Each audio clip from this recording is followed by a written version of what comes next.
আসন্ন জাতীয় নির্বাচনের আইন শৃঙ্খলা সংক্রান্ত সভায় বসেছে ইসি। অংশ নিচ্ছেন স্বরাষ্ট্র সচিব সহ বিভিন্ন বাহিনীর প্রতিনিধি। জুবায়েদ হত্যার বিচারের দাবিতে জগন্নাথ বিশ্ববিদ্যালয়ে বিক্ষোভ, আটক ছাত্রীকে জিজ্ঞাসাবাদ। সারা দেশে ছাত্র দলের কর্মসূচি। নবম দিনের মতো আন্দোলনে এমপি ও ভুক্ত শিক্ষকরা। কেন্দ্রীয় শহীদ মিনারে মহাসমাবেশ, 3 দফায় ছাড় না দেওয়ার ঘোষণা। 20% বাড়ি ভাড়া এবং 75% উৎসব ভাতা এবং 1500 টাকা চিকিৎসা ভাতা, এটা যদি না দেয় তাহলে আমরা সিদ্ধান্ত নিয়েছি যমুনা টু লং মার্চ। শাহজালালের কার্গো ভিলেজে আগুনে ক্ষয়ক্ষতি নিরূপণ চলছে। দ্রুত স্বাভাবিক হবে কার্গো সেবা। নাশকতা কিনা হচ্ছে তদন্ত। মানবতা বিরোধী অপরাধ মামলায় শেখ হাসিনার পক্ষে যুক্তি উপস্থাপন। আশুলিয়ার 6 মরদেহ পোড়ানোর মামলার সাক্ষ্য গ্রহণ। হংকং বিমানবন্দরের রানওয়েতে গাড়ির সঙ্গে ধাক্কায় সাগরে কার্গো উড়োজাহাজ, 2 কর্মী নিহত। কারণ জানতে চলছে তদন্ত।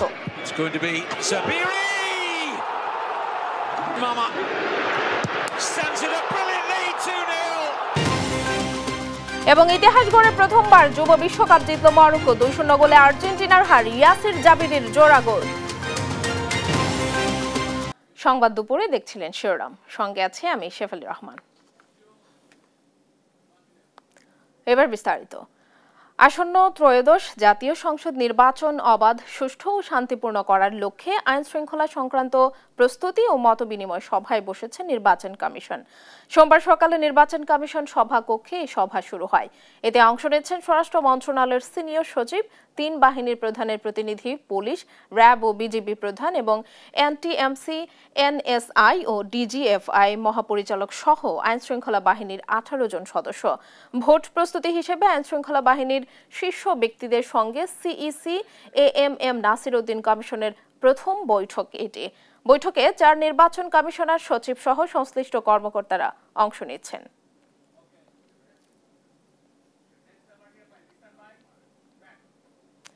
দর্শক, এই বিষয়ে জানাতে সরাসরি যুক্ত হচ্ছেন সহকর্মী জুনায়েদ আল হাবিব। জুনায়েদ, সভা কতক্ষণ চলতে পারে? আলোচনার বিষয় সম্পর্কে কিছু জানতে পেরেছেন কিনা আমাদেরকে জানাবেন।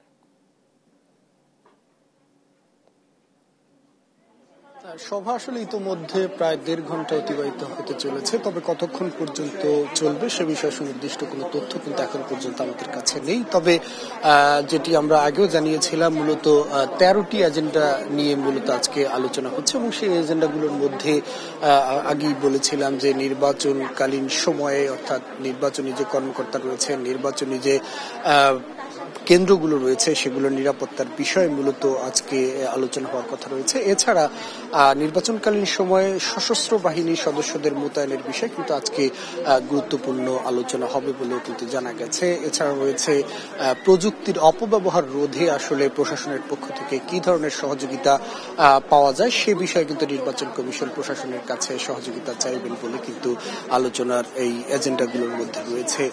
এছাড়া আরো যে বিষয়গুলো আসলে খুব সংক্ষেপে যেটি জানিয়ে দেওয়া যায় সেটি হচ্ছে যে দুর্গম অঞ্চলে, অর্থাৎ যে পাহাড়ি অঞ্চলগুলো রয়েছে, সেখানে জানেন যে ভোট গ্রহণ একটি চ্যালেঞ্জের বিষয় থাকে এবং সেখানে আইন শৃঙ্খলা রক্ষাকারী বাহিনীর সদস্যদের ব্যাপক তৎপরতাও কিন্তু আমরা দেখেছি বিভিন্ন নির্বাচনে। সে বিষয়টি কিন্তু এই আজকে আলোচনা হবে এবং সেখানে হেলিকপ্টার ব্যবহার করে নির্বাচনী সরঞ্জাম কিন্তু কেন্দ্রে কেন্দ্রে পৌঁছে দেওয়া হয়। সেই সহায়তাটি কিন্তু আইন শৃঙ্খলা রক্ষাকারী বাহিনীর পক্ষ থেকে করা হয় এবং সে বিষয়ে আলোচনা হবে। এছাড়া রয়েছে আসলে ড্রোন ব্যবহার নিষিদ্ধ করেন। আপনি জানেন যে আসলে ড্রোন ব্যবহারের যথেচ্ছা একটি ব্যবহার দেখা যাচ্ছে, যেখানে সেখানে আসলে ড্রোন ওড়ানো হচ্ছে।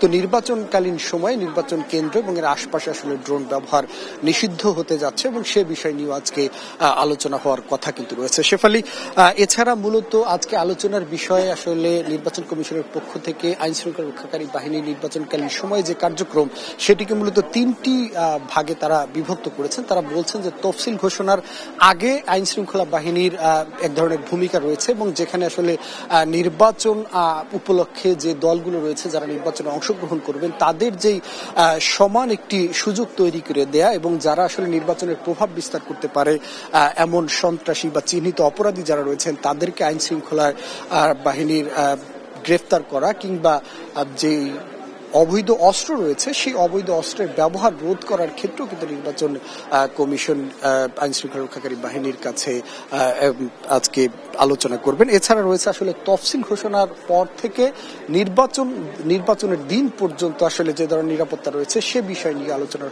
হবে এবং নির্বাচনের পরবর্তী অর্থাৎ 48 ঘন্টা 2 দিন সশস্ত্র বাহিনীর সদস্যরা আসলে মাঠে অবস্থান করবেন এবং তারা স্থানীয় যে আইন শৃঙ্খলা রক্ষাকারী বাহিনীর সদস্য রয়েছেন তাদেরকে সহযোগিতা করবেন পরিস্থিতি নিয়ন্ত্রণে রাখার জন্য বা স্বাভাবিক রাখার জন্য। তো এই বিষয়গুলো নিয়ে মূলত আলোচনা হবে। তো আলোচনা শেষে আইন শৃঙ্খলা রক্ষাকারী বাহিনীর সদস্যের পক্ষ থেকে হয়তো গণমাধ্যমের সাথে কথা বলা হবে, তখন আসলে আনুষ্ঠানিকভাবে আমরা জানাতে পারবো যে কি কি বিষয়ে আলোচনা হয়েছে বা নতুন কোনো সিদ্ধান্ত আজকে হয়েছে কিনা সে বিষয়গুলো আপনাদেরকে জানিয়ে দিতে পারবো। তো এখন পর্যন্ত এই ছিল আমার কাছে নির্বাচন কমিশন থেকে সবশেষ খবর। ধন্যবাদ জুনায়েদ। দর্শক, ত্রয়োদশ নির্বাচনের খবর জানাচ্ছিলেন সহকর্মী জুনায়েদ আল হাবিব। জগন্নাথ বিশ্ববিদ্যালয় শিক্ষার্থী ও ছাত্রদল নেতা জোবায়েদ হোসেনকে ছুরিকাঘাতে হত্যার প্রতিবাদে সারা দেশে বিক্ষোভ করছেন ছাত্রদল নেতাকর্মীরা। ঘটনার পর রোববার রাতেই বংশাল থানা ঘেরাও করে। খুনিদের দ্রুত গ্রেপ্তারের দাবি জানান তারা। রাজধানীর আরমানিটোলায় টিউশনি বাসার সিঁড়ি থেকে উদ্ধার করা হয় জোবায়েদের মরদেহ। জিজ্ঞাসাবাদের জন্য তার ছাত্রীকে আটক করে পুলিশ। H হিমেলের report. পুরান ঢাকার বংশাল থানার সামনে দাও দাও করে জ্বলছে আগুন। এই জন্য সহপাঠী হত্যায় চাপা ক্ষোভের বহিঃপ্রকাশ।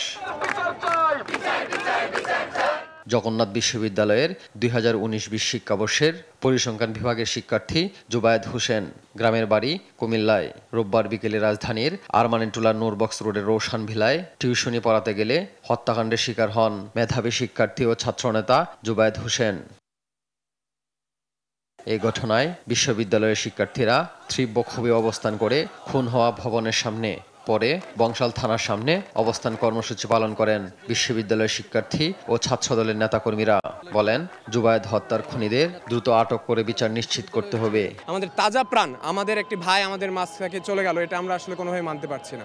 এর সাথে যারা জড়িত বা যে জড়িত সবাইকে অ্যারেস্ট করতে হবে এবং সেটা অতি দ্রুত অ্যারেস্ট করতে হবে। হত্যাকাণ্ডের যে তদন্ত, এটাও যেন আগের হত্যাকাণ্ডের গুলোর মতো যেন মলিন হয়ে না যায়।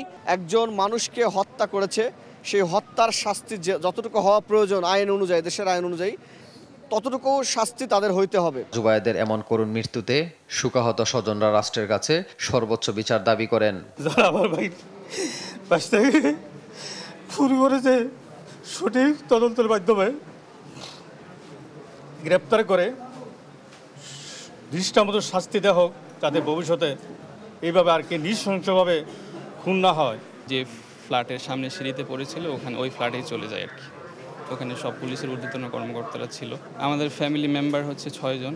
ফিজিক্যালি একজন ডেড হলেও আসলে মেন্টালি আমরা বাকি 5 জনও ডেড হয়ে গেছে আজকে থেকে। হত্যাকাণ্ডে 6 ঘন্টা পর আটক করা হয় অভিযুক্ত টিউশনি পড়ানো ছাত্রী বর্ষাকে। তবে সোমবার দুপুর 12টার মধ্যে বাকি অভিযুক্তরা গ্রেপ্তার না হলে বংশাল থানা ঘেরাও সহ কঠোর কর্মসূচির হুঁশিয়ারি দেন বিশ্ববিদ্যালয়ের শিক্ষার্থীরা। আর এই হত্যাকাণ্ডের প্রতিবাদে সোমবার সারা দেশে বিক্ষোভ কর্মসূচি ঘোষণা করে ছাত্রদল। আসামিদের শনাক্ত করে দ্রুত আইনের আওতায় আনা হবে বলে জানায় বংশাল থানা পুলিশ। এইচ হিমেল, দেশ টিভি, ঢাকা। জগন্নাথ বিশ্ববিদ্যালয়ের ছাত্রদল নেতা জোবায়েদ হত্যার প্রতিবাদে বিক্ষোভ করেছে রাজশাহী বিশ্ববিদ্যালয়ের ছাত্রদল। রোববার রাতে ক্যাম্পাসের জোহা চত্বর থেকে বিক্ষোভ মিছিল বের করা হয়। এটি বিশ্ববিদ্যালয়ের প্রধান সড়ক প্রদক্ষিণ করে পরিবহন মার্কেটে গিয়ে শেষ হয়। পরে সংক্ষিপ্ত সমাবেশে জোবায়েদ হত্যার জড়িতদের দ্রুত গ্রেপ্তার ও দৃষ্টান্তমূলক বিচারের দাবি জানান ছাত্রদল নেতারা।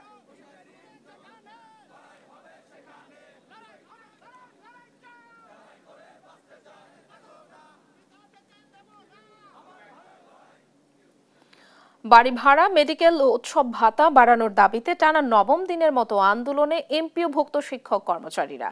কেন্দ্রীয় শহীদ মিনারে চলমান আমরণ অনশনের পাশাপাশি শিক্ষক মহাসমাবেশ চলছে। একই সঙ্গে দাবি আদায়ে সারা দেশে চলমান কর্মবিরতিতেও আরও কঠোর করার কথা জানান আন্দোলনকারীরা। লাগাতার কর্মসূচির 9ম দিনে কেন্দ্রীয় শহীদ মিনারে নতুন করে যোগ দিয়েছেন দেশের বিভিন্ন প্রান্ত থেকে আসা শিক্ষক কর্মচারীরা। রোববার অর্থ মন্ত্রণালয় 5% বাড়ি ভাড়া নির্ধারণ করে প্রজ্ঞাপন জারি করলেও তা প্রত্যাখ্যান করেন তারা।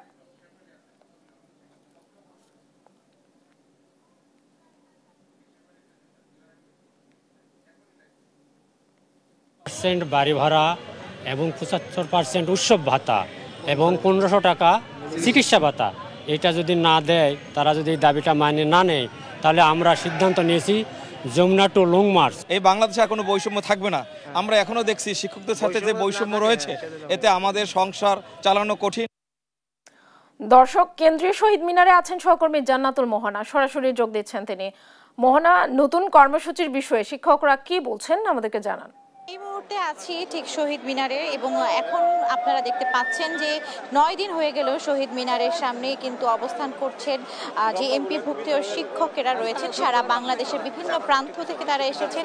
আজকে 9ম দিনে আমরা দেখছি তারা অনশন কর্মসূচির পাশাপাশি শিক্ষক সমাবেশও করছেন এবং আপনাদেরকে জানাতে চাই যে এই শিক্ষক সমাবেশটি চলছে সেই বলা যায় যে 8-9 দিন যাবত এবং কিছুক্ষণ আগে এখানে এসে উপস্থিত হয়েছেন বিএনপির বাংলাদেশ জাতীয়তাবাদী দলের যুগ্ম সচিব এবং তিনি জানিয়েছেন যে তাদের সাথে যুগ্ম মহাসচিব বিএনপির শহীদউদ্দিন চৌধুরী কিছুক্ষণ আগে সেই সাথে এই যারা এই আন্দোলনটি করছেন তাদের যুগ্ম মহাসচিব দেলোয়ার হোসেন আদিজিও ছিলেন এবং শহীদউদ্দিন চৌধুরী জানিয়েছেন শিক্ষকদের 3 দফা দাবির সাথে একাত্মতা পোষণ করেছে বিএনপি এবং রাষ্ট্র ও রাজনীতি সংস্কার করলে এই সব সমস্যার সমাধান হবে না তিনি বলেছেন।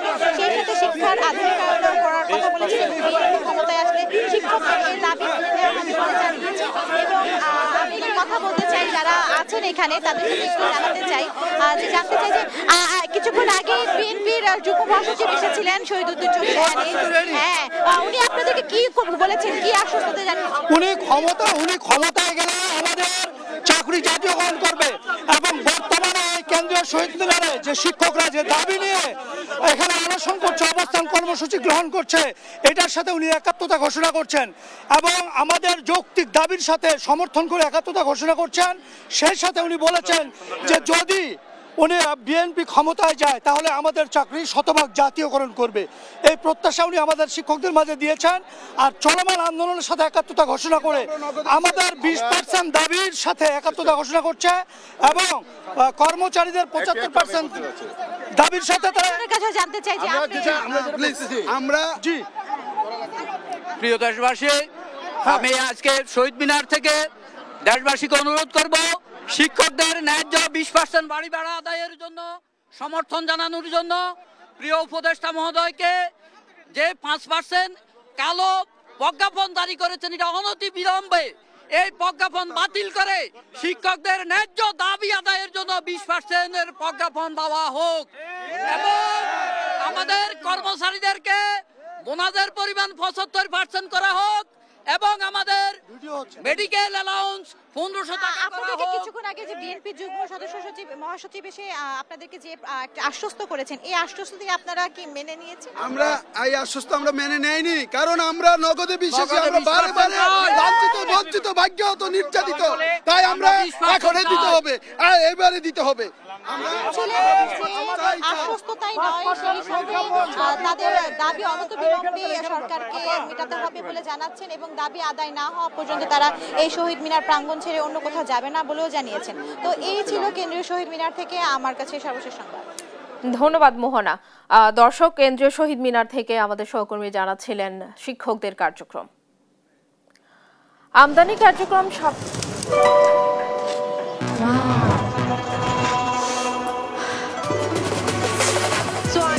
Thailand. Time for Thailand. Time for Tom Yum.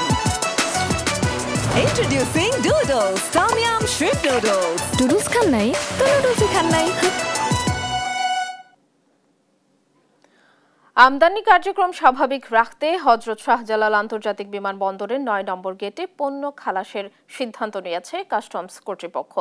দ্রুত পণ্য ডেলিভারি দিতে জরুরি সেবাও চালু করার সিদ্ধান্ত নিয়েছে সংস্থাটি। রোববার রাতে এক প্রজ্ঞাপনে কথা জানায় তারা। তবে সোমবার সকাল 10টা পর্যন্ত আমদানি কার্যক্রম তেমন দেখা যায়নি। তবে যেসব মালামাল রক্ষা করা গেছে সেসবও তদন্ত করে 9 নম্বর গেট দিয়েই খালাস করা হবে। এদিকে কার্গো হাউসের আগুন সম্পূর্ণ নিভিয়ে যাওয়ার পরও সতর্ক অবস্থানে আছে ফায়ার সার্ভিস কর্মীরা।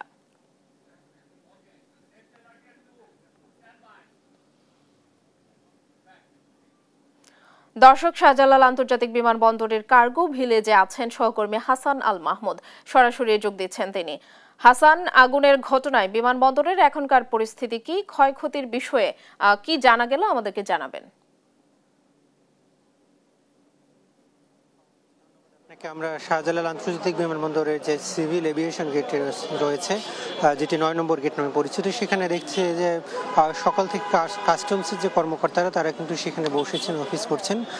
তবে এখন পর্যন্ত কোনো রকম পণ্য ডেলিভারির ঘটনা আমরা এখন পর্যন্ত দেখিনি এবং বাহিরে যেসব এজেন্সির কর্মচারী তারা কিন্তু অপেক্ষা করছেন এবং বিভিন্ন কোম্পানির প্রতিনিধি তারাও কিন্তু অপেক্ষা করছেন। তবে এখন পর্যন্ত সেরকম ডেলিভারির যেসব ঘটনা সেটি কিন্তু এখন পর্যন্ত ঘটেনি। তবে যেহেতু অফিসিয়াল কিছু কার্যক্রম এবং সেখানে নতুন করে অফিস নির্মাণের কিছু প্রসেসিংয়ের বিষয় রয়েছে, সেগুলো দ্রুত শেষ করে হয়তো আজকের মধ্যেই তারা ডেলিভারি কার্যক্রম শুরু করবেন, এমনটাই কিন্তু আশা করছেন এখানকার সংশ্লিষ্টরা। তবে সেটি কিন্তু সময় সাপেক্ষ, কারণ পুরো এলাকায় যেসব জায়গায় মাল পণ্যগুলো ডাম্পিং করা হতো সেগুলো কিন্তু এখন পর্যন্ত তৈরি করা হয়নি এবং শেড তৈরি করার কাজ এখনো বাকি আছে এবং অফিসে কোন জায়গায় কারা কি কাজ করবে সেগুলো কিন্তু এখন পর্যন্ত নির্ধারিত করা যায়নি। ফলে সেটি কিন্তু এখন পর্যন্ত আরও একটু সময় সাপেক্ষ বিষয়, সেটি নিয়ে কাজ করছেন সিভিল এভিয়েশন কর্তৃপক্ষ, একই সাথে বিমান বাংলাদেশ এয়ারলাইন্স সহ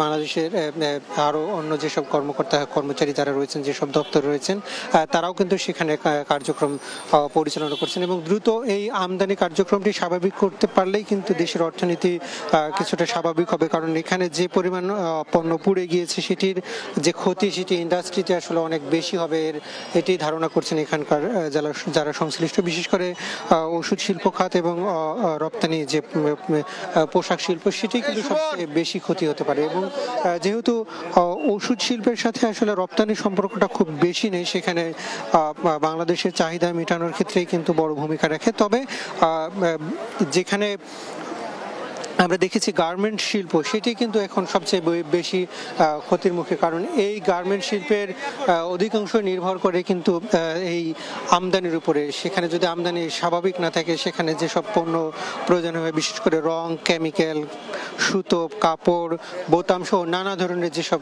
অ্যাক্সেসরিজ দরকার হয় একটি কাপড় তৈরি করার জন্য, সেটি কিন্তু পুরোটাই আমদানি নির্ভর। ফলে সেটি যখন আমদানিটা ব্যাহত হয় তখন কিন্তু কারখানার যে প্রোডাকশন সেটি কিন্তু ব্যাহত হয় নিঃসন্দেহে। সে কারণেই কিন্তু এই খাতটি সবচেয়ে বেশি ক্ষতিগ্রস্ত হতে পারে। এছাড়া আরও যেসব পণ্য রয়েছে, প্রিন্টিং অ্যাক্সেসরিজ, মেশিনারিজ এবং ইলেকট্রনিক পণ্য, মেডিকেল ইকুইপমেন্ট, সেগুলো এজেন্ট, রিএজেন্ট, সেগুলোও কিন্তু আসলে এখন খুব বেশি প্রয়োজন হচ্ছে। ফলে সাধারণ মানুষের যেসব ভোগান্তি হতে পারে সেটিকে বিবেচনা করে কিন্তু কাস্টমস কর্মকর্তারা সিদ্ধান্ত নিয়েছেন যে তারা এই ৯ নম্বর গেট দিয়ে তারা কিন্তু করবেন এবং সেটি হয়তো আজকে বিকেল নাগাদ পুরোপুরি চালু করতে সক্ষম হবে, এমনটাই কিন্তু আশা করছেন। তো এই ছিল আমার কাছে এখান থেকে সবশেষ পরিস্থিতি।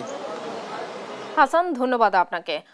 দর্শক, বিমানবন্দরের থেকে ক্ষয়ক্ষতির বিষয়ে জানাচ্ছিলেন সহকর্মী হাসান আল মাহমুদ। জুলাই গণহত্যার মামলায় শুরু হয়েছে শেখ হাসিনা সহ ৩ জনের পক্ষে যুক্তিতর্ক উপস্থাপন।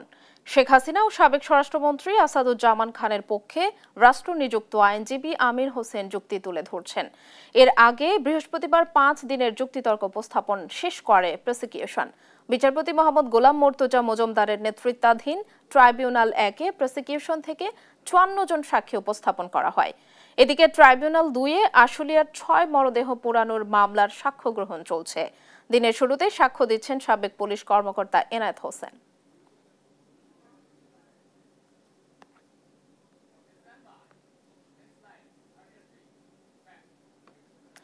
দর্শক, এ নিয়ে আরো জানাতে সরাসরি যুক্ত হচ্ছেন সহকর্মী নিয়াজ মোর্শেদ।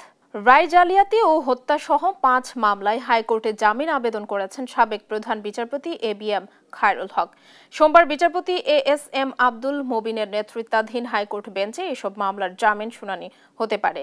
এর আগে রোববার সাবেক প্রধান বিচারপতির আইনজীবী আদালতের সংশ্লিষ্ট শাখায় ৫ মামলায় তার জামিন চেয়ে আবেদন করেন। সংশ্লিষ্ট অভিযোগ অস্বীকার করে আবেদনে বলা হয়, তার বিরুদ্ধে যেসব অভিযোগ আনা হয়েছে তার সঙ্গে ব্যক্তিগত সংশ্লিষ্টতা নেই।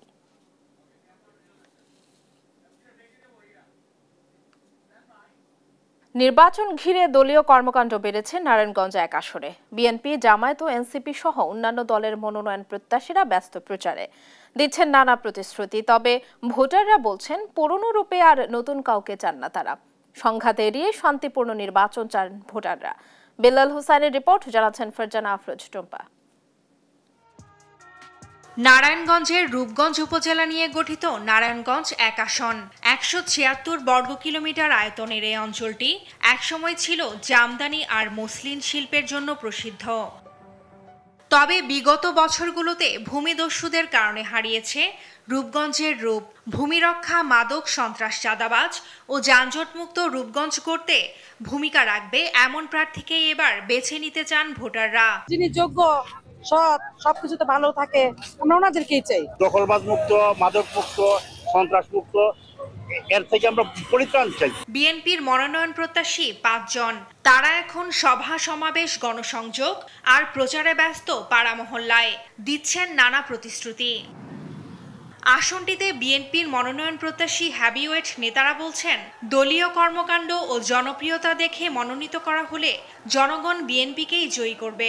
মনে করি রূপগঞ্জের মানুষ আমাকে একজন পরিচ্ছন্ন নেতা হিসেবে জানে এবং রূপগঞ্জের মানুষের ভালোবাসা নিয়ে আমি যদি দলের প্রার্থী হিসেবে মনোনীত হই, আমি মনে করি বিপুল ভোটে আমি বিজয়ী হব। স্বাস্থ্য ব্যবস্থার কথা বলেন, খুব দুর্বল হয়ে আছে রূপগঞ্জে। আপনার ওরকম কলেজ নাই, ওরকম ইউনিভার্সিটি নাই। রাস্তাঘাটের কথা বলেন, রাস্তাঘাটের অবস্থাও খুবই খারাপ। যে এইগুলিকে চেঞ্জ করে একটা মডার্ন ঢাকাকে নিয়ে আসার জন্য ইনশাল্লাহ আমরা চেষ্টা করব। রাজধানীর পাশের এই আসনে জামাত, এনসিপি ও ইসলামী আন্দোলনের একক প্রার্থী রয়েছেন।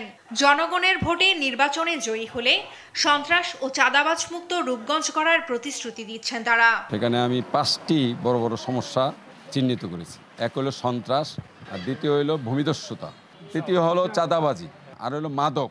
অতিবৃষ্টি হলে বিভিন্ন অঞ্চলে পানিবন্দী হয়ে যায়। আমার এই প্রতিশ্রুতি গেলে আমি ইনশাআল্লাহ বাস্তবায়ন করব। আমাদের সবথেকে বড় প্রতিশ্রুতি এটাই হওয়া উচিত যে আমাদের আসলে এই 54 বছরের যে আমাদের আকাঙ্ক্ষা, যেটা হয় নাই, যেটা বাস্তবায়ন হয় না, যেটা মানুষের প্রত্যাশা ছিল, সেই প্রত্যাশার জায়গাগুলো পূরণ করা, আর কিচ্ছু না। নির্বাচনী মাঠ সবার জন্য সমান থাকবে জানিয়ে ভোটে বিশৃঙ্খলা বা আচরণবিধি ভঙ্গ হলে প্রার্থী শাস্তির আওতায় আসবে বলে জানান জেলা নির্বাচন কর্মকর্তা। নির্বাচনী স্টেকহোল্ডার তাদেরকে আমরা ইতিমধ্যে বোঝানোর চেষ্টা করতে, সচেতন হওয়ার জন্য আর কি, অর্থাৎ নির্বাচনে কোনো ভায়োলেন্স হবে এই বিষয়ে আমরা কোনো ছাড় দেব। নারায়ণগঞ্জ 1 আসনে মোট ভোটার 4,04,088 জন। এ আসনে 1986 সাল থেকে এ পর্যন্ত বিএনপি 3 বার, জাতীয় পার্টি 2 বার এবং আওয়ামী লীগ 5 বার জয় পেয়েছে। ফারজানা আফরোজ টুম্পা, নিউজ ডেস্ক, দেশ টিভি। পারিবারিক কলহের জেরে ব্রাহ্মণবাড়িয়ার বাঞ্ছারামপুরে শাশুড়িকে পিটিয়ে হত্যার অভিযোগ উঠেছে পুত্রবধূর বিরুদ্ধে। রোববার রাতে উপজেলার পৌর শহরের আসাদনগরে এ ঘটনা ঘটে। নিহত পারুল বেগম স্থানীয় আবুল ওয়াহিদ মিয়ার স্ত্রী। এ ঘটনায় পুত্রবধূ লিপি আক্তারকে আটক করে পুলিশ। স্থানীয়রা জানায়, বিয়ের পর থেকেই শাশুড়ির সঙ্গে লিপির বনিবনা ছিল না। রোববার রাতে কাটাকাটির এক পর্যায়ে হাতুড়ি দিয়ে শাশুড়িকে আঘাত করলে ঘটনাস্থলেই তার মৃত্যু হয়। পরে পুলিশ হাতে আটক হয়। পরে প্রাথমিক জিজ্ঞাসাবাদে শাশুড়িকে হত্যার কথা স্বীকার করেন লিপি।